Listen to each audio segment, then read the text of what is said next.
Welcome to the Questioning Skills Workshop. So, in this session, we're going to go through the different styles of questions that you can ask your prospects or your customers, and how the questions that you ask will determine the types of responses that you get. So, it's really important to use the right questioning style at the right time. What we're trying to do is get more information out of the customer, and you're going to get that by asking the right questions. So there are two types of questions that you can ask, or two main types of questions that you can ask, I should say. And these are either open questions, and this is where you're making the conversation flow. So you're asking a question that will enable the person who's responding to give quite a large piece of information back. If you ask a closed question, however, that is where you're asking for a fact. It could be fact finding. So it could be you just want to know, do they like tea or coffee? And they're going to give you a one-word answer to give you a response to a closed question. Now, the thing to remember is there's not a wrong or right answer. It isn't, you shouldn't ask any closed questions, and it shouldn't be that you should only ask open questions. It's going to be a mixture of both. And sometimes you'll find that, people love talking about their business and themselves. So sometimes when you ask a closed question, you can be lucky enough to get a very detailed response. But sometimes it can be the other way around. What's important is that you understand the difference. So when you're trying to get information out of a customer, you want to ask open questions. And when you're just trying to get some facts from them and you don't need all the detail, then you want to try and ask some closed questions. The key to all of this is if you've come up with an amazing question, what you need to remember is don't ask another question in the same sentence. The challenge is if you ask two questions in the same sentence, the likelihood of someone responding to both is fairly slim.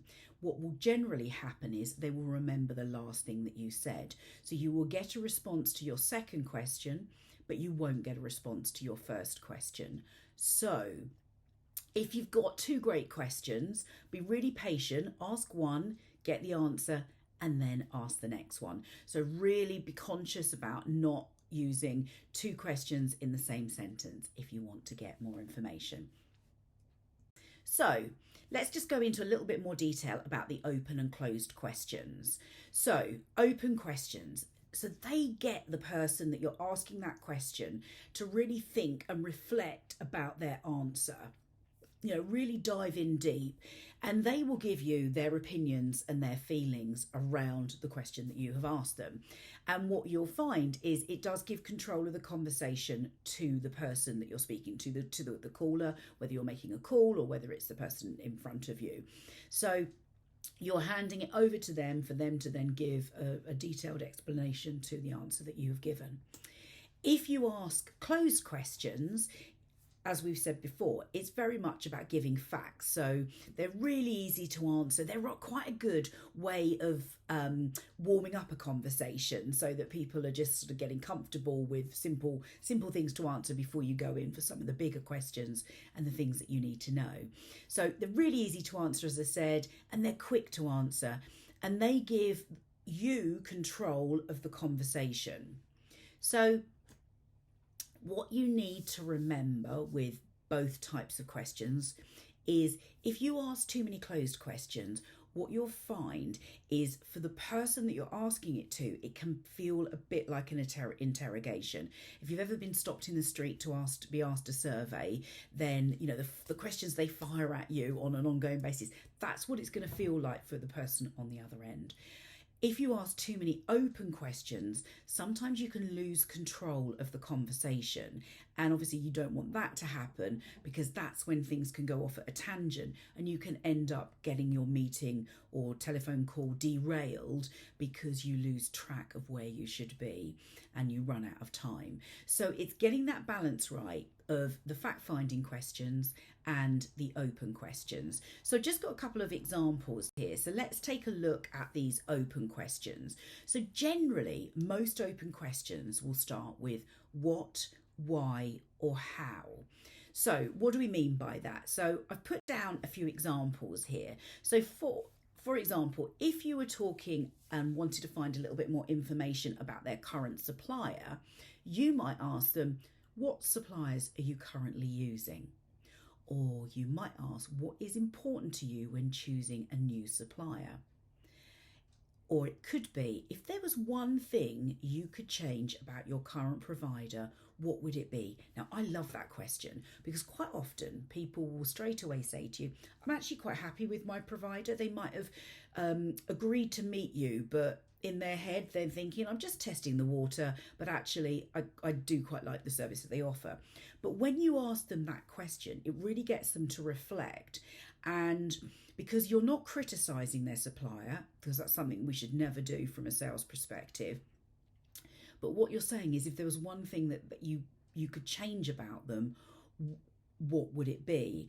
And quite often they'll start to reflect and think back to a certain scenario, and they might come back to you and say, oh, actually, this was a real challenge. If you could do this, this would be amazing. Now, they may have never brought it up with their existing supplier. It's just something that's been bubbling under, and because you've asked them to think about it, they've suddenly reflected back and thought, actually, that is quite annoying. It takes up quite a lot of my time, and if I'm honest, it would be great if I didn't have to do this and someone would be able to do that for me. So asking that type of question. So some other things might be, if you're trying to find out a little bit about the competitors, is how many other suppliers are you speaking to? So, we'd love to think that we're the only supplier, that the customer is talking to. But the reality is they might be speaking to others. So it's always good to understand where you sit in that position. Is it just you they're talking to, or are they talking to multiple people? And maybe that isn't your bag. Maybe you don't want to be pitching against 5 other suppliers. So, that's your call as a business. Another question you might want to ask is, what solutions are they recommending? If you're selling a product, for example, this could be a really good question to ask. If you're selling a service, if you're an IT company, for example, selling a managed service service to your customers. Now, maybe there might be different products that the competitors are offering that they hadn't even mentioned to you. So understanding what they're recommending will help you pitch your solution. What solutions have they shown you? So it might be a case of, it's a product or service where actually a demo is required. So understanding what they've already seen, and then you can start probing and diving in a bit deeper to understand what they liked about it and what they didn't like about it.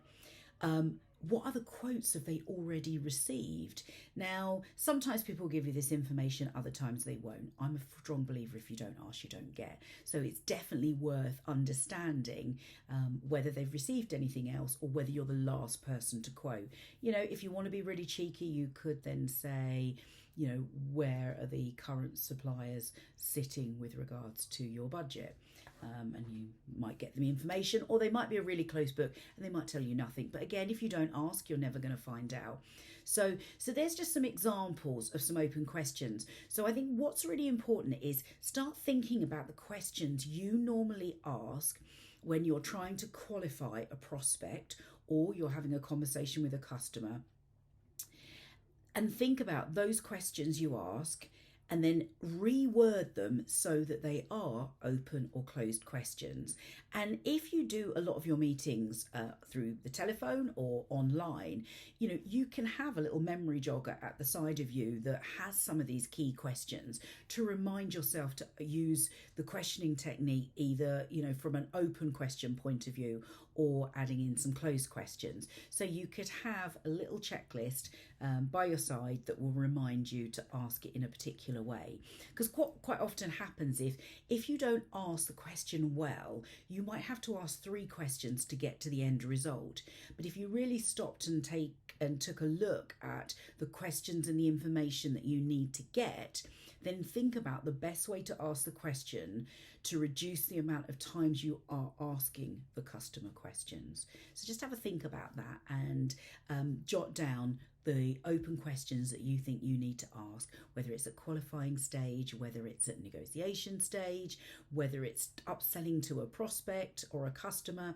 So, have a think about that. So then let's look at some closed question examples.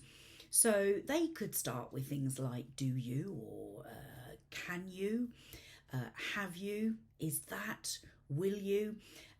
Because quite often these are going to follow with a very simple yes or no, or, have you ever been to London? Yes, I have. Will you be purchasing from us? Yes, I will. Hopefully they say yes and not no. So let's look at some examples of some closed questions that you might be asking the customer. So maybe from a qualification point of view, you might be asking, has the budget been approved? Is the solution we have proposed what you want? Because that's always really important to ensure that what you are proposing is fits the customer's specification. Because if it doesn't, they're not going to buy from you. Will you be available on Thursday the 19th for the training to be delivered? So that's sort of like a soft close, because if they are available, then you will be able to deliver it. So shall we get the contract signed today? So we're going for a bit of an assumptive close there, assuming that they are going to sign the contract and that we could get that signed today.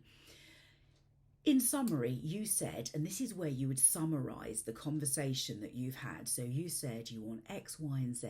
Is that correct? And then the customer is going to come back to you and say yes or no, or then they might expand on it. And that's a good example of where someone might not just give you a one-word answer. Sometimes they might say, oh, actually, I forgot. I need to add X, Y, and Z to that.